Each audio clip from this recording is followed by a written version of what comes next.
Hi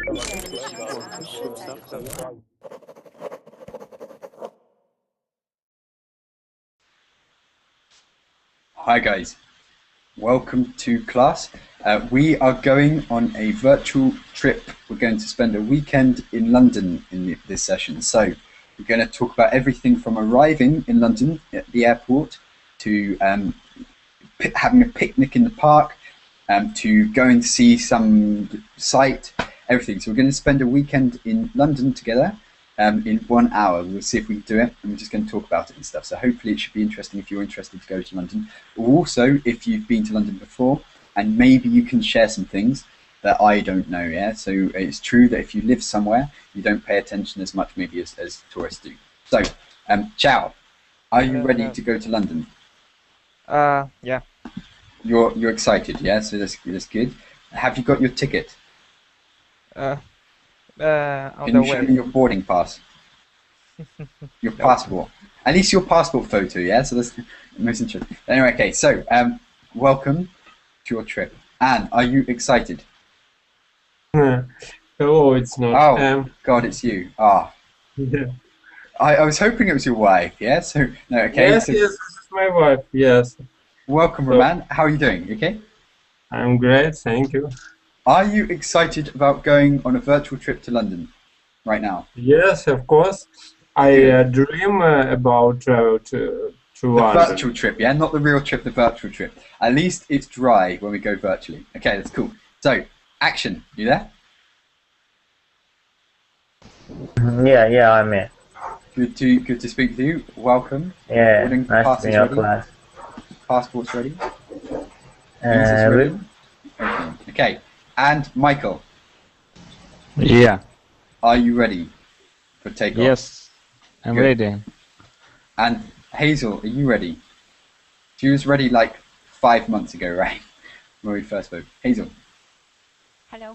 Yes, I'm ready. Good morning, good morning, Martin. Good morning, all. Have you got your boarding pass, or are you like me and somehow always seem to lose it at the last minute and run around rushing for it? Yeah. So, are you organised? So. Depends. For traveling, I'm always very organized because I used to travel a lot. And usually I make a list with all I need for that travel. And then before I leave, I check my list if I took everything I needed. Okay, so you're not chaotic. I'm usually very chaotic, very last minute. No one likes to travel with me, which is why I usually travel alone. Because on one occasion, I lost my boarding pass at the airport before I was about to fly. On another occasion, I tried to present the wrong boarding pass, and that was from my previous journey. So I tried to give the wrong one. This was like it was going between London and Leipzig when I lived in Leipzig in Germany. I presented Leipzig to London when I should have presented London to Leipzig, and they were like, what? Yeah, so that was also a bad thing. But luckily, it always has seemed to work in the end. But I'm a very chaotic traveller. What about you, Roman? You travel a lot. Are you chaotic or are you quite organised? Yes, I travel a lot, but usually all my travel organize my wife. My wife usually organizes all my travel. Yeah. But it's not so difficult for me to follow all these rules. And yes, of course, I have a list of things which I have to take with me, because we often go to hiking to the mountains with my wife for a week or 2 weeks, and we have to be very careful with things which we take, which we bring with. Take with. So you have to travel. We say travel lightly. You have to travel lightly. Yeah, because all these things you have to take on your back, and it can be quite difficult if you take things which you don't need. Okay, so you have to travel lightly. You have to be very efficient, to not take everything in the kitchen sink, to leave some things behind. Yeah, so that's cool. Okay. By the way, this is an expression I just said. to take everything but the kitchen sink is usually to describe, let's not prejudice, but women usually like to take lots of suitcases, right? So they usually take everything but the kitchen sink, meaning they take everything in the house, but they leave the kitchen sink behind. Yeah, so they don't take everything, but yeah, we say everything. About 10 pairs of shoes and dresses and so on. Yeah, so it's so. And Hazel, you are one of those, right? No, I'm not, definitely, because I used to hike, and I needed to take only a few things because otherwise I have to carry all by myself. That's why I'm used to travel lightly. To travel lightly. Okay. Yes. So you used to travel lightly. If I could, I would just take myself. Yeah. So I don't like packing as well. That's another thing. Right. Anyway, so virtual trip to London. First of all, how do you get there? So from your country, how would you travel there? Would you fly? Would you take a bus, or what? And also, what kind of things with visas would you need to do? So, if you were to go to London Action, if you're planning a trip to London, before you get there, what do you need to organise? What would you think you would need to organise? Martin, can you ask again, please? Yeah. So, if you're planning a trip to London, what things do you have to organise before you even get on the plane or get on the bus? I think I have some friends in UK. Maybe I can organize the time and the place to meet with them. Yep. Also,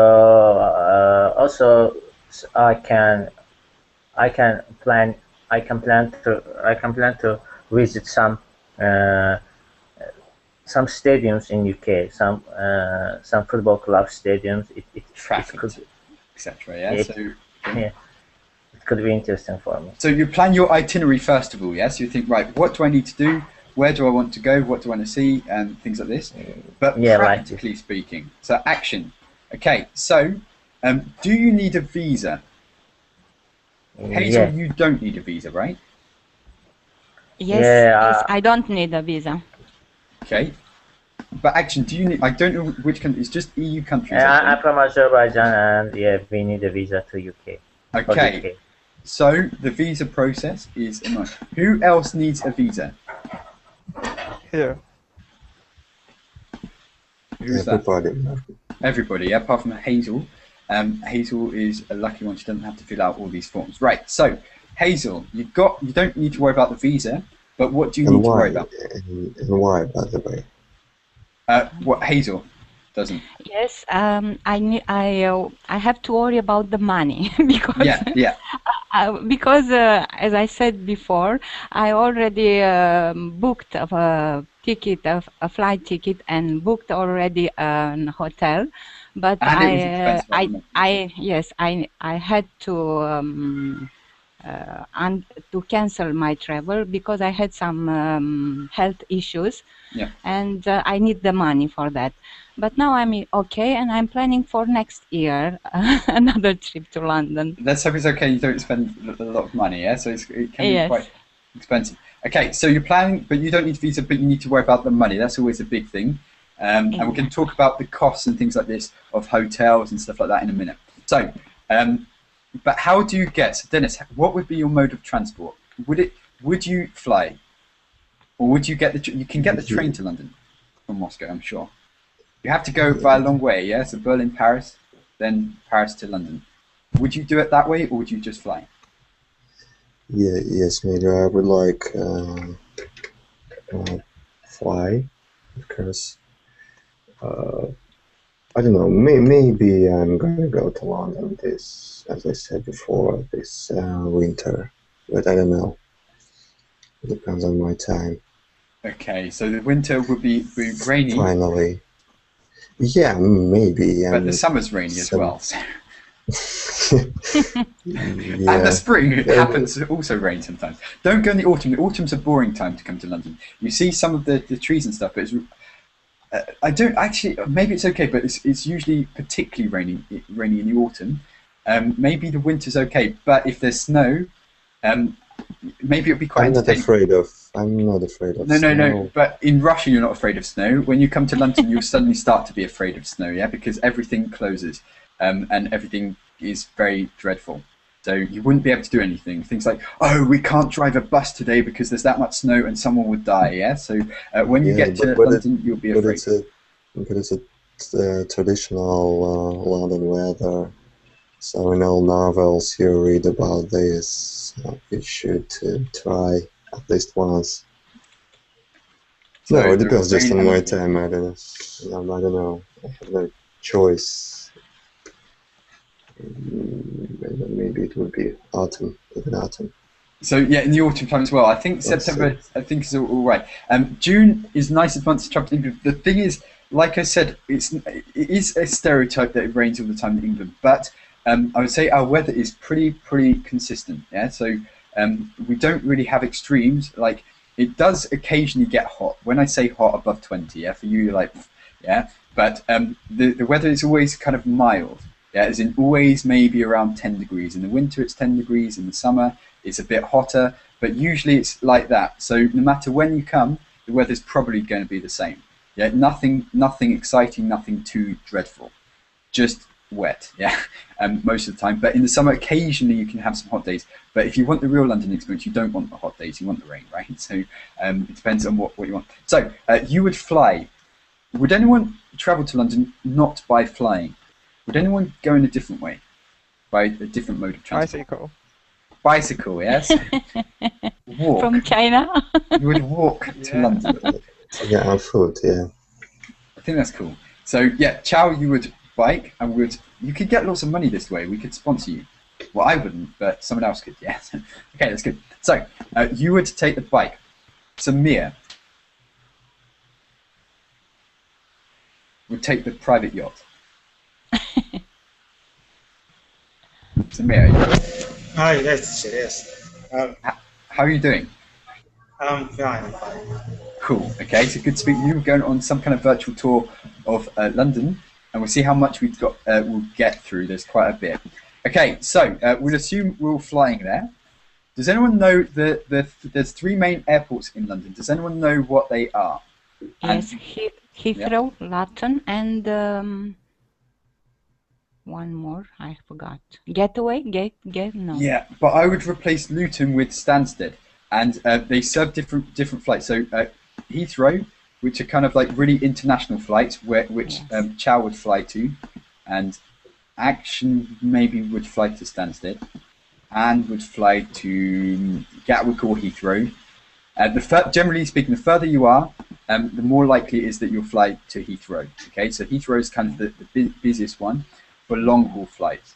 But low cost flights, I think, goes to Luton.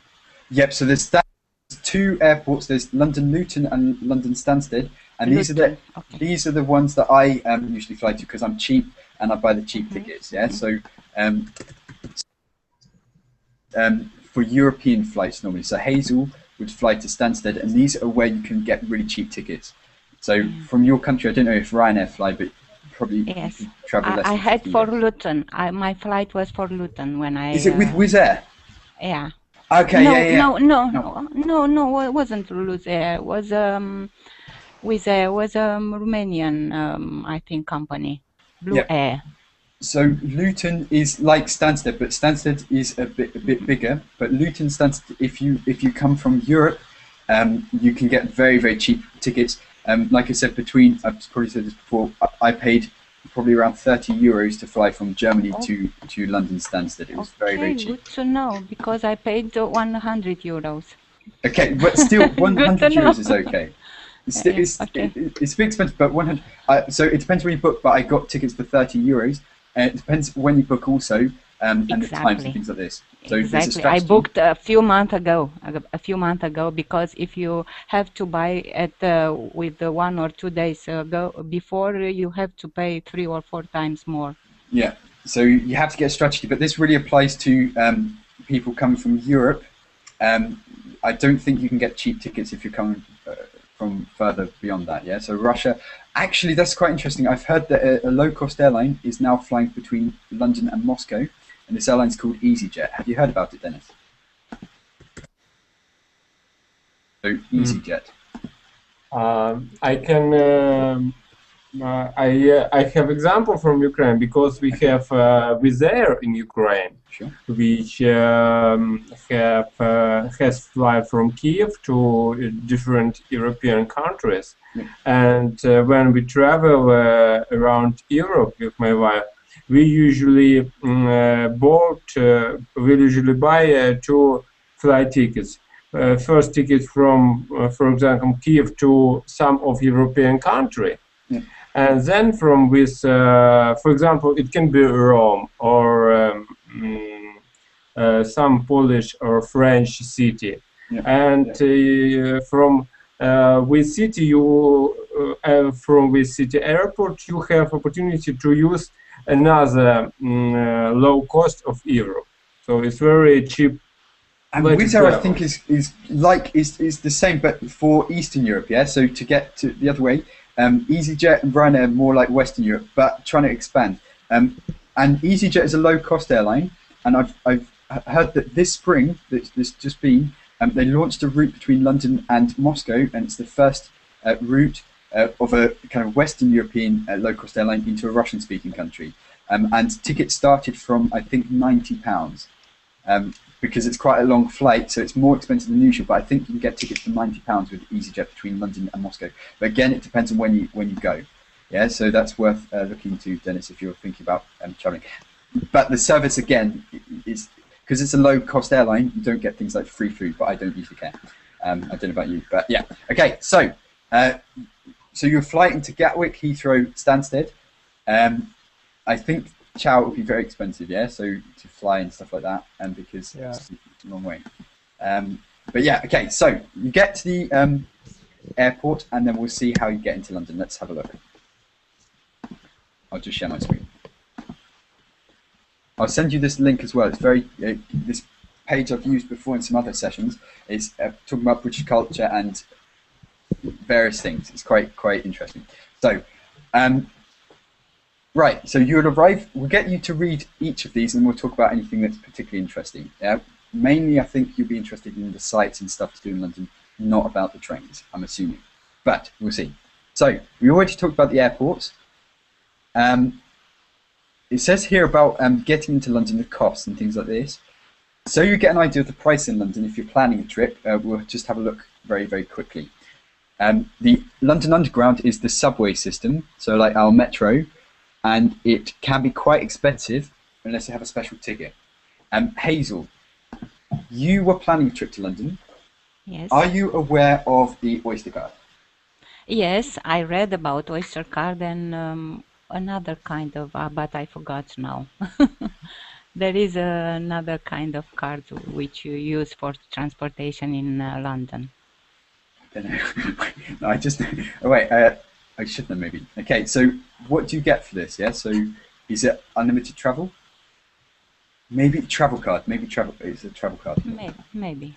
I don't remember now because I knew when I was planned to travel, but now I don't have I don't have ticket to London, so I'm not preparing yet. Not yet, not just yet. But guys, remember this if you're going to London, because travel in the underground can be very expensive, very, very, very expensive unless you have this card. So take note if you're going. So you need to get an Oyster card. Otherwise, you will pay maybe $6 per journey on the metro, on the subway, the underground. £4. £4, yeah. So it's around £4 per journey. So even if you get off one stop, you'll pay around $6. So it's £4, $6 per journey each way. So if you get this card, you'll save about half, I think, right, Hazel? Yeah. So make sure you get this. This costs £5. As soon as you get to London, go to a special desk at the underground and say you want an Oyster card. It will cost you £5 as a deposit, which is $7 or so. But you can get this money back at the end of your trip if you don't want to keep it. So I keep it all the time because I would use it. But if you want the money back, you can give this back and they'll give you the money back. But it just means that you put money on this card at any machine and you just tap it and you go through. Yeah, you don't have to worry about putting money in and stuff. Yeah, so I don't know what it's like in your countries if you have a similar system. Let's compare a bit. So Action, is it similar in the capital city of your country where you have some kind of card like this where you can get discounts? Actually, not. In my country, we just have cars for subways, but we can't use it for the bus. But I studied in Turkey. There were things like this, like in London, So they're in starting. Istanbul. So in Yeah, in Istanbul, Istanbul, also in Izmir, it was like this. so in the main cities, they're starting to have this and stuff. But it's worth knowing because if you don't know this, if you don't know about the Oyster card, you will spend a lot of money. So if you think, for example, you want to take it in a few sites, maybe on a day trip you'd use the underground at least 5 times, I'd say. Yeah, so 5 times, yeah, that can get to $30 just for the underground. If you don't want to get an Oyster card, you can get a travel card. So a travel card, which £7 for a whole day unlimited travel on the underground. I think it's £7. I don't know. I think it's around £7. The bus, and also things like the cable car. Yeah, so there's a new cable car for unlimited travel. Wait, can you go on this? I don't know, but definitely the bus, definitely the underground, and some overground services like some trains. £7 is the maximum. Also, what's interesting about the Oyster card is that it will only charge you a maximum of £7 per day. So it's usually about £2 per journey. But if you go over this, meaning if you take 10 journeys, it won't charge you £20. It will only charge you a maximum of £7. So the price is the same if you buy this or if you buy a travel card. Yeah, so I would get this. Okay, so you're now in London. You've got to London via the underground. You've got the Oyster card. Everything's fine. What do you then want to do, Chow? Martin, I have a that- question. Can I ask you about transportation? How about rent a car and this problem with the left and right side? That's not. It's the right way to It's the right way to drive. I don't know what the rest of the world is thinking. Yes, of course it's right. Yes, no. Okay, so the left-hand side. I don't know because it's normal, right? So it's normal. In Australia, they do it on the right side as well, on the left side as well. Can I use my driver license? That's a good point. You can definitely, if you've got it from a European Union country, you can. So Hazel could use her driving license. I think you can, but for a certain amount of days. I'm not so sure, but we can look into that for you. But I think it's. No, it's kind of shouldn't be too much. I don't know universal license, but it's the difference. I never drive in this situation. I don't know. I just can imagine how it's possible. I'm just not acquainted to it. Yeah, but sorry, what should I Roman do? travelled a lot. And have you got much experience of travelling in other countries? Yes, I have experience, and I know that most European countries accept our driver's license, and it's really cool. But I have one notice: experienced traveler has never used car in big city. It's really very expensive and very unuseful because big city, for example, London, have a lot of traffic jam and other things. So if you want to travel around London, it will be better way to use public transport, really. Because, and also because of the cost. Because there's a fee per day to drive in the centre of London. If you want to, I'm just checking here because I forgot. If you want to drive in the centre of London, per day you have to pay £10, which is $15. Okay, so just to get the permission to drive in central London, you'd have to spend $15 a day just for the permission to drive in central London. Yeah, they're trying to, parking. And for parking, I think you have. Oh God, parking is crazy. It's 20 in most areas. It's 20p a minute. Yeah, in lots of areas in central London, 20p a minute is 30 cents. No, 30 cents a minute. So if you're there for 10 minutes, that's $3. If you're there for an hour, work it out. Yeah, $18 an hour or so. Yeah, so parking is crazy. Yeah. So definitely, I would avoid driving. I would never drive in London unless someone paid for it for me. Yeah, so to drive in London is just not really an option. But it's good that less people now drive in the centre of London, so it's not as congested. There's not so many traffic jams in the centre. But of course, people still drive there. Yeah, people would pay this money. So better to pay your £7 a day and use all the public transport. And public transport, I think, is one of the most unreliable in the world, I heard. Yeah, so the London Underground is the oldest underground system, and as a result, because it's old, it requires a lot of maintenance. It's 150 years old, so it's not the most efficient underground system in the world, and therefore, occasionally, well, when I say occasionally, too often, for what I like, they say, oh, this route is closed, you have to find an alternative. But, if you're in the centre of London, you can access all the main sites just by walking. You don't need to use the underground system. And they always advertise, they said, don't use the underground, just walk. Even though they lose money, they want people to walk, so it reduces the burden. Because it's 150 years old, the underground system. It was designed for a city that was so small in comparison. Now you've got, what, 10 million people trying to use it, and there's not enough capacity, so it can be crowded. Apart from, if you saw on my Facebook, I showed you a picture where there was nobody apart from me. Yeah, that was very rare. Yes, I remember. I was very surprised. I was like, oh, yeah, but it is scary. As Peter said, it's very, very scary being in the underground by yourself because it is so rattly and dark and, yeah, so really old. Okay, so I wouldn't recommend that. Any questions that you have? Any specific questions so far? I would like to add something about travel. You told me about tickets for one day for travel, for example, on subway. Yeah. And a lot of countries and a lot of just minutes, popular touristic spots, cities, has a special card for tourists. Yeah, like this in Berlin, I've seen it, the welcome card. Yeah, I know. So you get the travel and you get some discount and things. I haven't come across one in London, but that's probably because I haven't looked. But we can have a look. It is. I read last year. That is a card which you can use for traveling and for some museums, which you don't need. Gave you some discounts for. Guys, I would not buy one of these cards. The reason I wouldn't buy the cards is because most of the tourist sites are free. So the museums, the major museums in London, are completely free anyway. I would only get one of these cards if I was to go on, for example, the London Eye, which is very, very expensive.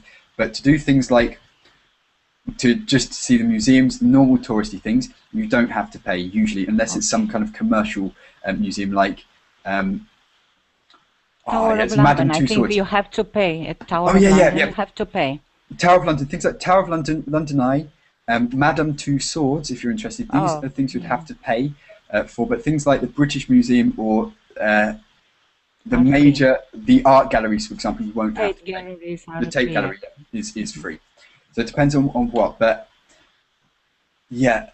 So things like this are expensive, but I don't know about the discounts. But the London Eye, for example, is very, very expensive. I find it expensive. So it's like $25, maybe $30. Yep. There is situation when it can be free only for local people, but for tourists, never. Because most of the people in London are not local people anyway. Yeah, so it's a very multinational, cosmopolitan city, multicultural, whatever you call it. That they don't price discriminate. So the prices tourists pay are the same as price that Londoners pay, unless, for example, you have some kind of student card. Yeah, for being a British student, then you get some discount. But they don't discriminate between foreigners and British people. As in some countries, I've noticed this in Japan as well, that hotel prices are often different for foreigners. Yeah, I've noticed this, and I don't know about in your countries if this is so. But in London, generally speaking, no. And people wouldn't try, as a rule of thumb, to con you. Yeah, that means because you're a foreigner and you don't know what you're doing, they wouldn't try to con you. The taxis wouldn't charge you, for example, an extra fare, generally speaking, yeah, because the regulation is quite tight on this. Foreigners are usually treated quite well because they're important to London, things like this. Yeah, so you shouldn't have to worry about this. Of course, you might get some kind of market trader tries it on, but generally speaking, I think it's okay for tourists. Okay, any more questions? I have a question, Martin. Yes, please, Samir. Is it the underground? Is it inside the city, or you can travel by underground to another city? Just in the city, yeah. So if you want to travel to another city, I don't know, you want to visit Cambridge or Oxford or whatever, then you would get the train. So this you can get from just by Big Ben and by London Eye near Big Ben. There's a main train station called Waterloo, and this is the main station for going around to other cities and things like this. So that's just by the London Eye. So it's quite good, convenient. Because in my city we don't have the underground, but when I traveled to Egypt, they in Cairo they have underground city underground. Yeah. The price of the ticket to take to get the first station, it is the same price if you want to go to get the last station. Is it same in London? Yeah, so we have different zones. We have zone 1, zone 2, and some other zones or whatever, and different services like the DLR. So if the one zone have many stations. Yeah. So I'll just show you a map of the London Underground. Maybe I have one somewhere. I'll show you on the internet. Okay, so the main tourist sites are in, so you never have to really leave zone 1. Although there's still some stuff in other zones, but one second. If you get off at one station, the price will be the same if you get off at 10 stations time, things like this. Okay, so I'll share my screen.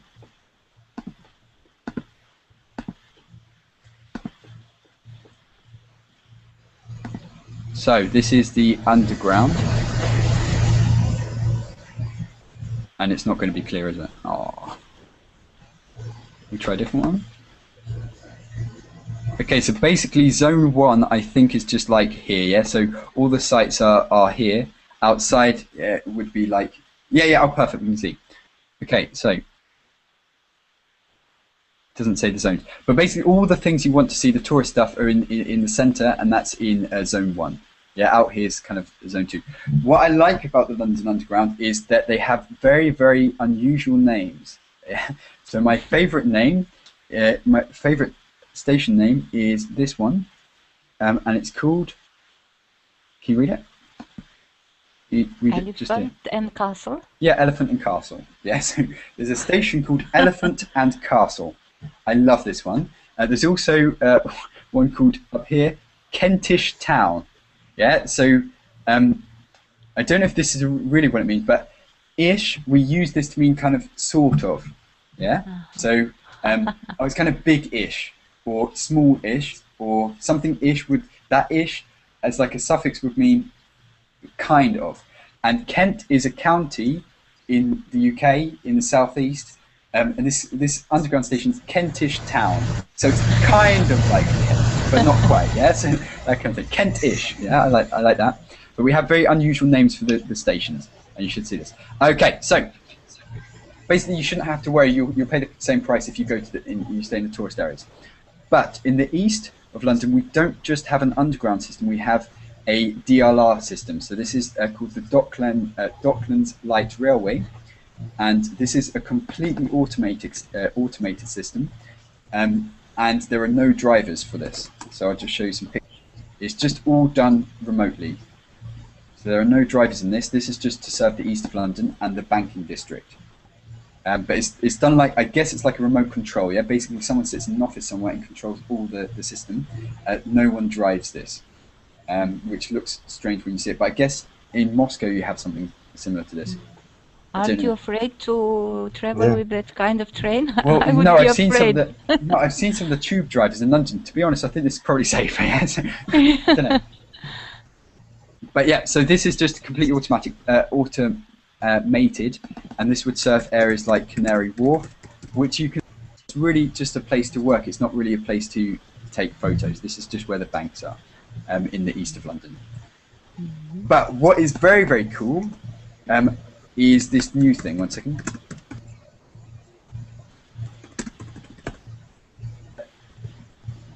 This new cable car thing. This is just normal public transport in the east of London. So you can get to this by using the DLR, and you can just go across the river on this kind of cable car. And you can again use your Oyster Card. I think it's a little bit more expensive, the fare for this, but you can use your Oyster Card. It's just normal public transport. It's just a way of getting across the river. So that's something's quite new. Okay, any more questions, any comments or anything else before we go on? Good, let's go on. So that's public transport. Also, taxis are, I recommend taking a taxi for a short journey just because of the characters of the taxi drivers. They are very, very, very, very funny. And I went, because usually I don't go in because it's very expensive. I went in a 10-minute journey and it cost me £16 last time I was in London. So 16 dollars. Oh, I don't know. I think $5, $8, $24. Yeah, $24. Minute journey on the in a taxi I drive. I went in, but they're very funny. They make good conversation, probably because they're getting a lot of money from you. Yeah, so that's pretty why. But they're very humorous. So I'd recommend taking a very short journey just to experience that. Very, very witty. Okay, so also the red buses and things like this. We have traditional kind of route master buses. Very few left. So the very traditional ones that maybe you've seen in postcards and pictures. These kind of ones. There are a couple around Trafalgar Square, but these are very old now, and we sold them to I think America or something. Yeah, for some tourist thing. There are new ones like this, really modern ones. But that's not interesting. That's just a bus. Yeah, just take it or whatever. Okay, so public transport. Let's go to the hotels. Hazel, you said that last year you were staying at an apartment. Yeah, near Nottingham, I think. Anyway was very close to Hyde Park, and cost me about £1,000 for a week. It's so expensive, yeah. So $1,500 per week. $1,000 per week. $1,000. No Pounds? dollars, pounds. 1,000 So, yeah, pounds so per week. converted, just because the others may not know pounds. Yeah. And it was expensive, but I wanted to stay very close to main important things I wanted to see, and I wanted to be near Hyde Park, and it was a very safe zone. yeah, and it's a very good area if you can spend the money. Yeah, so if you go with a group, that's okay. So if you go with a group of 4 or 5, that you can divide it up, that's fine. But if you're going on your own, that can be quite expensive. But hotel costs, I'll give you a rough idea because hotels are quite expensive in London. Although, if you're kind of cheap like me, I don't like spending money. Yeah, so when me and my girlfriend went to London over Christmas, we stayed in central London for 2 nights, and we paid £50 for 2 nights for 2 people. So this is £25 each. But the room was very, very basic, and it's the same company that that own EasyJet, but it's called Easy Hotel. So if you really, really don't care about the size of the room, the conditions, you just want a good location, then I would recommend this company, Easy Hotel. Mm-hmm. I have to take notes. I have to take notes because I'm not interested to be a very large room, only to be in the center. Yeah, it's very, very basic. You don't get things like breakfast, yeah, and the room is the bed is basic, everything's basic. It's very clean though, and you get an ensuite, you get your own bathroom. But I paid over Christmas, and Christmas usually busy time, £25 per night for 2 people.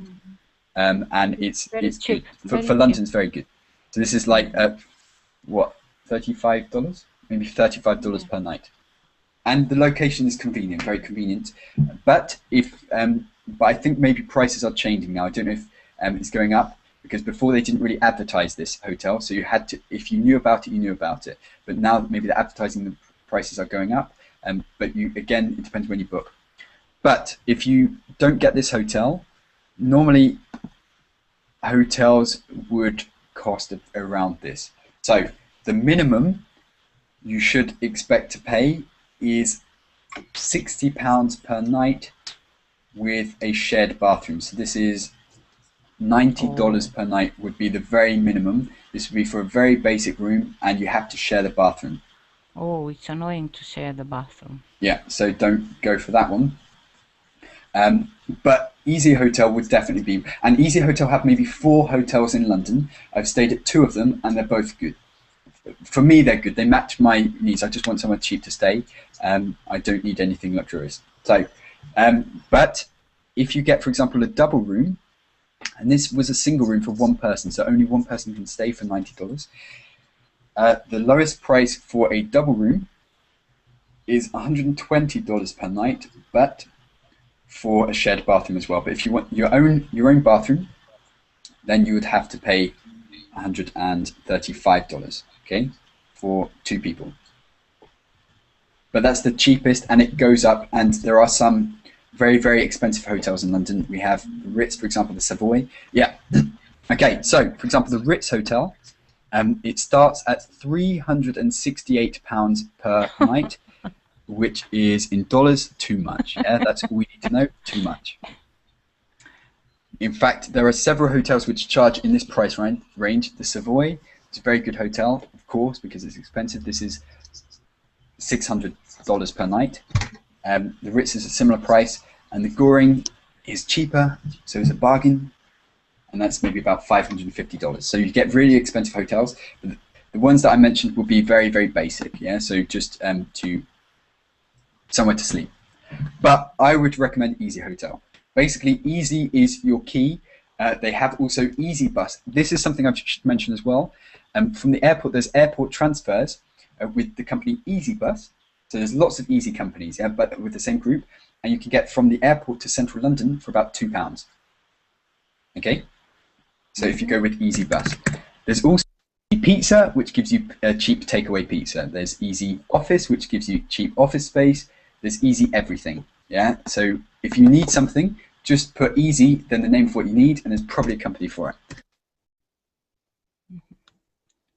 And this is very cheap, and it's the company of EasyJet, yeah, so for the cheap flights. 1 second, I'll just show you this. So, yeah. Tell us about your favorite places in London, Martin. Okay, so my favorite place in London, my favorite place ever has to be Covent Garden. Okay. Okay, do you know Covent Garden? I heard about. Martin, can you repeat your favorite place? Covent Garden. So the reason I like Covent Garden is that on its own it's very boring, but there's lots of street entertainers and things like that. So it's a very, very lively place, unless you go on like a Sunday and you get the people who are very like wannabes, and you occasionally get very bad street performers, and they get no audience, and they're just trying to tell jokes, for example, and no one's listening, everyone's walking off, and they get very stressy because no one's giving them money. But usually Covent Garden is very, very active. It's very, very, very interesting place. I'll show you. So,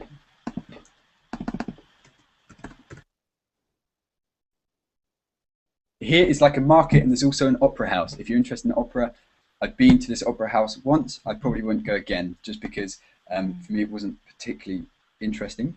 But Covent Garden is just like an indoor market. There's lots of stalls. There's traditional places to eat pie, and there's traditional pubs here, and it's very good atmosphere. And there's lots of entertainers who tell jokes and get on unicycles, like this guy. Yeah, and street performances. And they're usually very funny, and they make jokes about Americans, which is always a good thing, yes, and vice versa. So there's lots of, sometimes there's American comedians that come and they make fun of British, and it can be very interesting for your listening practice and to understand kind of our humour, is to go to Covent Garden just to listen to the comedians, yeah, because it's free, you can donate money, but it's just in the street. So I'll just show you.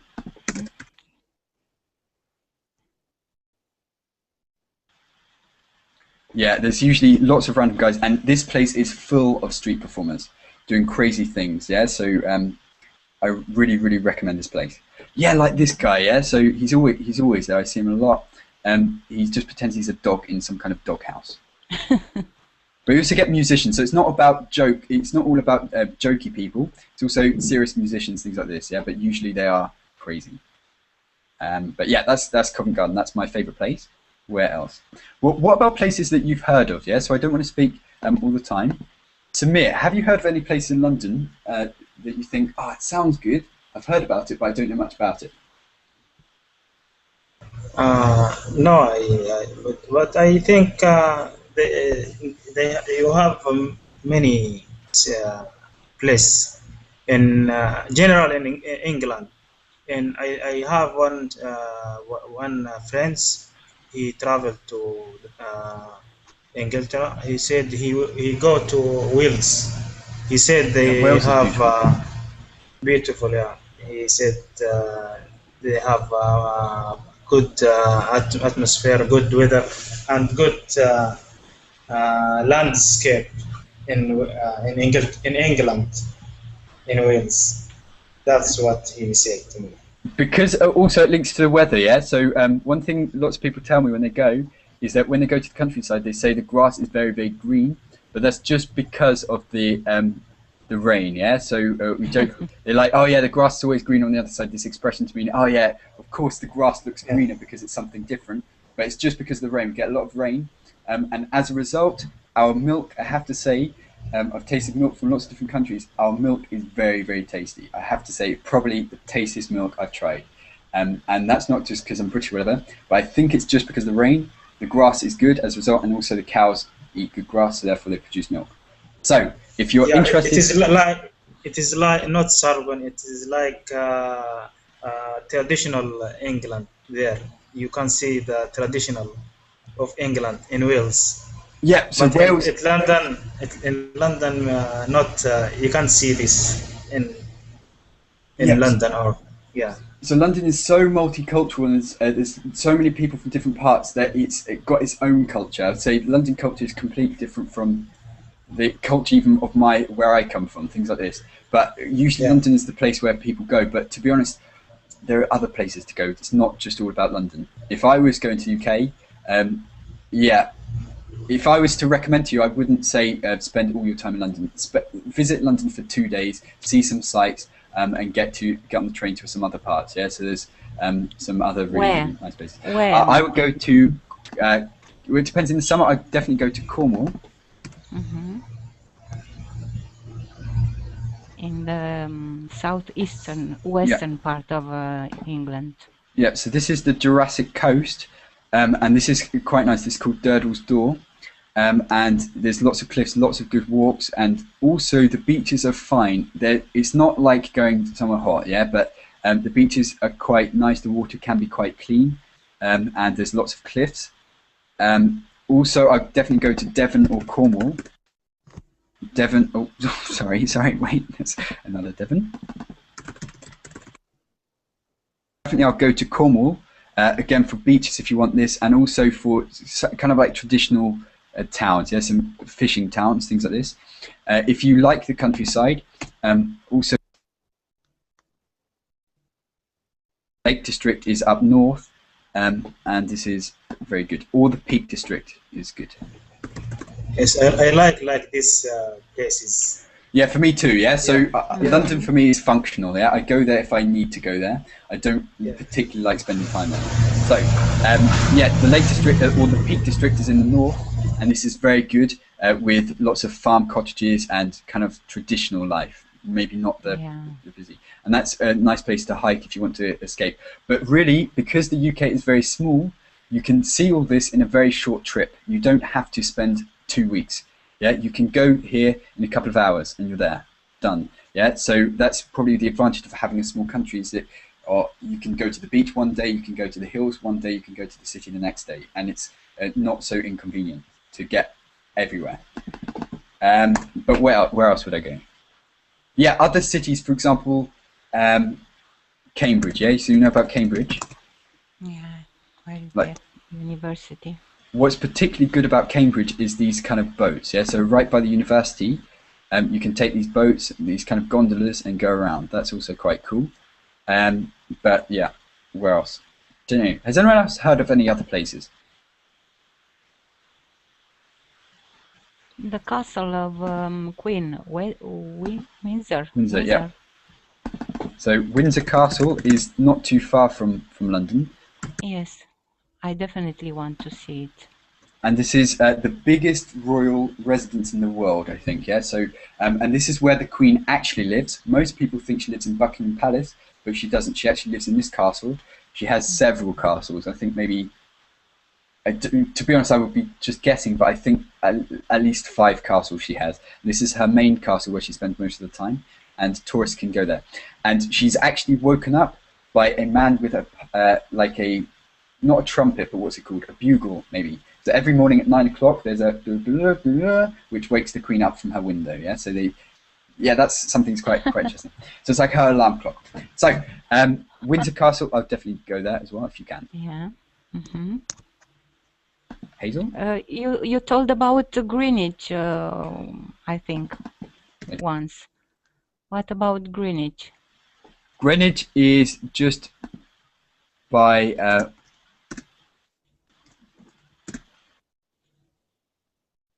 yeah, so Greenwich is just like a small town in east of London. You need to access this by the DLR. So I told you about this earlier, this automated train. You'd get to Greenwich by this. It's just like a district, a very nice like town, small town, but in the city of London. So we're not in the city of London, but in London. And there's good views, for example, of the city from the park there. This is Greenwich Park, and you can see a view of the whole city and stuff. Okay, so, Chow, any questions?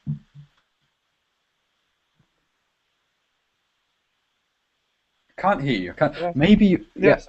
No, there's some noise in my room, so I prefer to listen. No worries, no worries. Yeah, I just thought I bored you or something, yeah? So it can be so if I talk too much. But any more questions or anything that you've heard, not just about London, about England, and not just about places to see, also about maybe culture or anything like this? Is it Scotland and Wales belong to Britain or not? The UK. So, this is complicated. I still don't know. Yes, we have England, the UK, Great Britain, the British Isles. So many different names for different things. But Scotland and Wales belong to the UK. But England and Wales are like together. So we always say when there's some kind of policy change, it's usually England and Wales have the same policy, but Scotland do something different. Yeah, usually so. With the tuition fees, for example, in Scotland, it's free to go to university. In England, it's £9,000 per year. Yeah, so there's a big difference with these kind of things.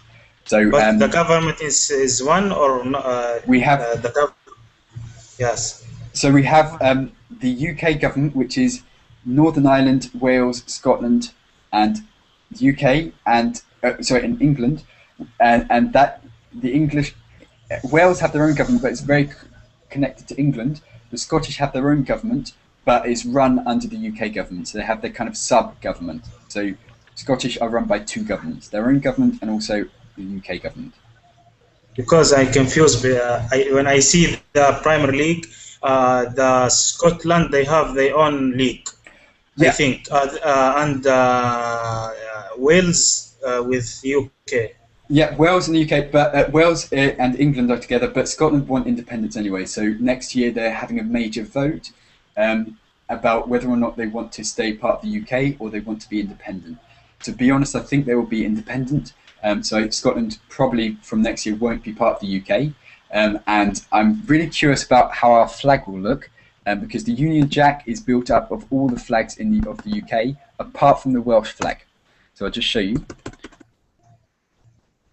Of course, we will probably have to change our flag, this very famous one that lots of people wear on T-shirts, I've noticed. The blue bit is representing Scotland. So this cross here is England, the English flag. So I'll just show you. Yes. English flag is the cross. The Scottish flag is the blue bit. Just that's the Scottish flag. And the Irish flag, not that's Southern Ireland, sorry. is this cross, yeah? So together, it's the Northern Irish flag, the Scottish flag, and the English flag, but when Scotland goes, this blue bit would probably have to go, and I think the flag will look crap afterwards. Sorry, excuse my language. But, yeah, but I think so, yeah? So this flag, what would it be without the blue bit? I don't know, I can't imagine. But why they want to separate it from UK? I think you have the same culture and the same. Well, Scottish people are very proud of their heritage. They're very proud. Because, to be honest, it's the same reason why the hell the UK wants to leave the EU. Yeah, so I can't answer that question. It's just that they're very proud of their culture. They're very proud of things like Scottish whiskey, and they don't want to be part of the UK anymore. They want to go their own separate way. Yeah, so I don't know why, but I think it's just pride. Yeah, so it's just they want to do it themselves. Arguably, maybe like the UK and Europe. Yeah, I think it's that kind of same attitude. So things are changing. Yeah, so Yes. we don't know what's going to be like. Yes. Any more questions? I have some question. Can you explain me about Ireland? Because I don't exactly know about this country. Yeah. And I don't understand. Is it a part of Britain? Is it a part of UK or not? So it's divided. So Ireland is divided into two parts. We've got Northern Ireland and the Republic of Ireland. The Republic of Ireland, basically, Ireland wanted independence from the UK. So a bit like Scotland, but only some people wanted independence. Some people wanted to stay with the UK, yeah, for economic advantage or whatever. So they divided Ireland up into two parts. The Republic of Ireland, which is Southern Ireland, and Northern Ireland. So one second, I'll just show you a map. If you look here, and the Northern Ireland part, so with Belfast as the capital, is the UK, but this, the Republic of Ireland, the southern bit, is completely independent and uses a different currency.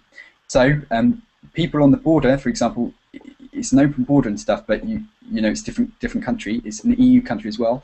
In the Republic of Ireland, they use euros. In the Northern Ireland, they use pounds. So it's different currency.